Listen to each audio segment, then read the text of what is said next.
we just got done with a really intriguing conference of leaders in all of the industry, politicians, all focusing on something we use every day, social media. So I really wanted to talk about 3 specific things you mentioned during that. Number 1, how can misinformation on social media play roles in ongoing conflicts? You gave an example in Myanmar, and I wanted you to talk about how dangerous this could be. Yes. So we're familiar with some concerns about misinformation here in the United States, but we have to realize this is happening all over the world. In 2013, the alarm was sent from a small country in Asia called Myanmar. You might know it as Burma. And there was a genocide happening against the Muslim Rohingya population. And civil society, communities were saying the government was using Facebook as a weapon. They were posting fake photos saying Muslims had done this or that against Buddhists and calling people to go and attack Muslims. And unfortunately, people followed the rumors, and there were these mass incidents of violence in that country. So I think, that has now happened in a number of different countries where there's been some kind of inflammatory post that was false on Facebook or Twitter or X, and then people go to the streets and kill people.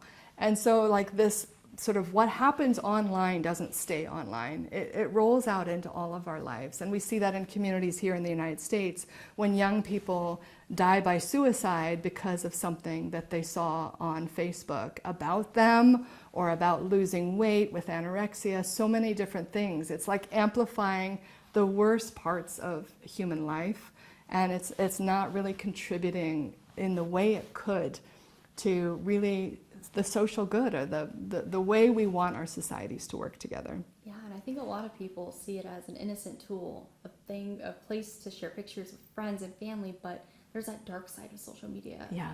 And one thing that really scares me, and I think scares a lot of people, is AI and its strides it's made recently. How can that play a role into this? So artificial intelligence, it could be used to improve society, and a lot of my research here at Notre Dame is how we can use AI for good. But there's also a really difficult, painful side to AI in that you can use it to make fake videos. And unfortunately, most people don't even know yet how to distinguish like a real video or a real post or even real information from AI-generated false information or a false video showing somebody saying something that they never said. And we know that already in elections around the world that AI has been used to really distort what politicians are saying.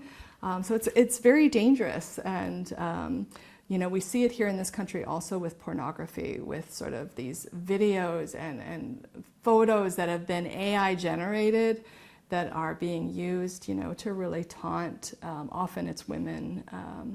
And sort of make it seem like we're posing naked when obviously we are not. Yeah, and I mean this could be dangerous, especially with ongoing conflicts. Israel and Palestine, Russia, Ukraine. Yes. Does that scare you? So in Israel-Palestine, AI is being used to help target specific individuals and communities, and that's dangerous, and it doesn't bring any sort of precision along with it. And I think that it's very dangerous when used in warfare.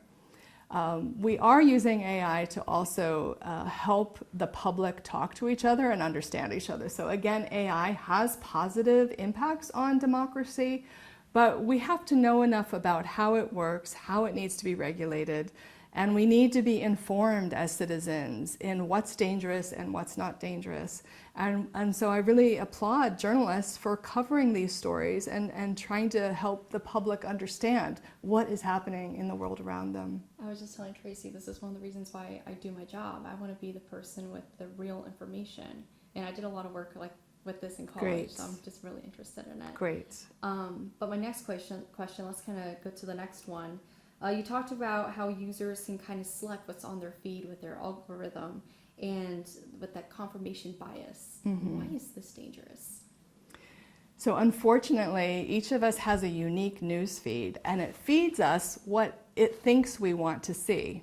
So the algorithm, this is a combination of AI and math, to be honest, that really determines what you're most likely going to want to watch. And unfortunately, this confirms our biases. So if we think a political leader is corrupt, it's going to show us tons of videos, some of them AI generated, of what it thinks that we want to see, because what's going to keep us and our attention on that platform longer so that it can show us more ads and that we can buy more things. So this whole profit model of the existing platforms really distorts the information that we're all getting about the world around us. And it makes it so our neighbors see completely different information and news sources. And this is like leading to truth decay, or the sense that we don't know what's true anymore, and we all believe something completely different, and we think the other person, our neighbor, is crazy. This is really tearing apart the social fabric here in the United States. Yeah, and people are so polarized, one side versus one side. And I know part of the theme today was how social media is impacting democracy. Yes. So unfortunately, there are countries around the world that don't want the United States to be a democracy. So we have to understand our enemies don't want us to be united.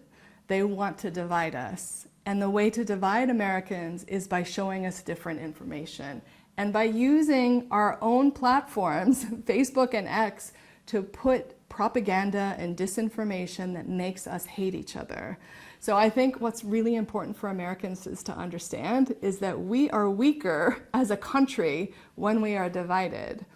And addressing sort of our neighbors in a more respectful way, even if they believe something different than us, is really important to democracy. Being able to have a civil conversation where we can try to really listen to each other and show each other different information and have that conversation about what's true and not true. But we have to recognize that there is warfare happening on Facebook.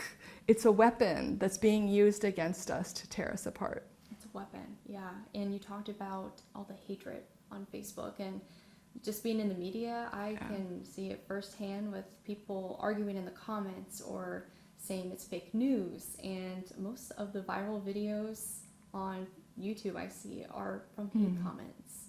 Does that kind of just make you uncomfortable? It's obviously really disturbing to see how much hate is online. And we can blame the users for posting it, but we have to look at the designs of those platforms and how they're incentivizing and steering our behavior to be hateful to each other. Because what's hateful rises to the top of the algorithm. And so it keeps us on those platforms longer to be so angry and outraged at each other.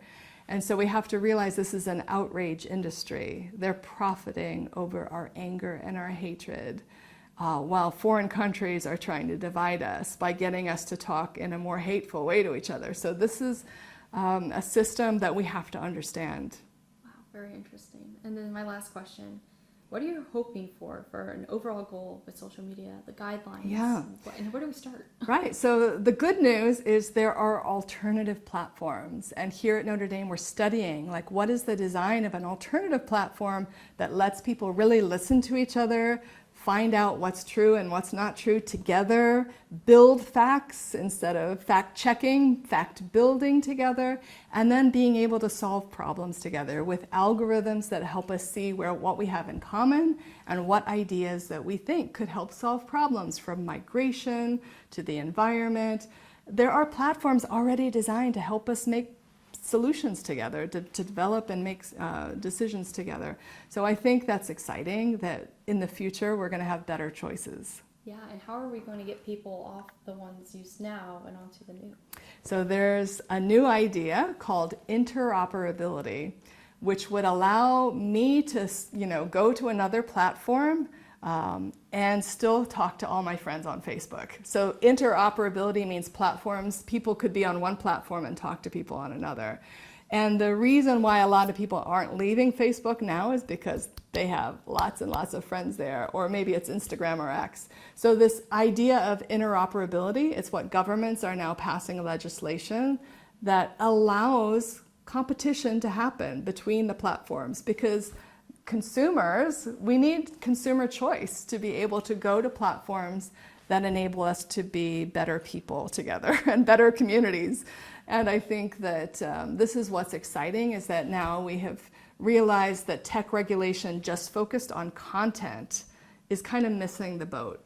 The focus should be on regulating design so that consumers actually have a choice in the kinds of platforms that we want to be on. Yeah, I want to talk about one last platform. I'm 23, so I've seen a lot of the apps come and go. And the biggest one right now with Gen Z is TikTok. And I know how controversial it's been in the federal government and every government, and how it is today with security threats and misinformation. But how do you feel about TikTok? So TikTok has a really interesting business model and a lot of different features that are all great. It's an exciting platform. You know, I think the real issue with TikTok is who owns it. It's China, and why both the Supreme Court and bipartisan members of Congress said this is a national security threat. Because they know that platforms are weapons. They can be weaponized, and they collect data from us. So if China owns a platform like TikTok, they can be learning about the psychological lives of our youth, and they can be showing them news that they want our youth to believe. And ultimately, the Pentagon, the Supreme Court, everybody in our government knows this is a very dangerous situation.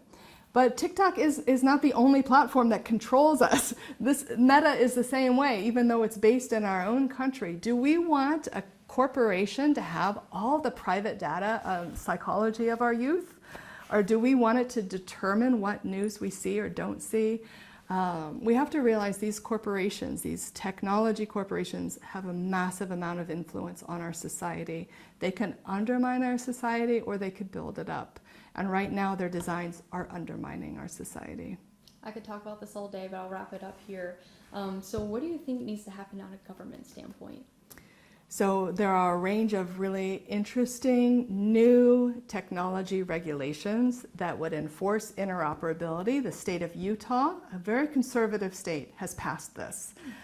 So this does not have to be a partisan thing.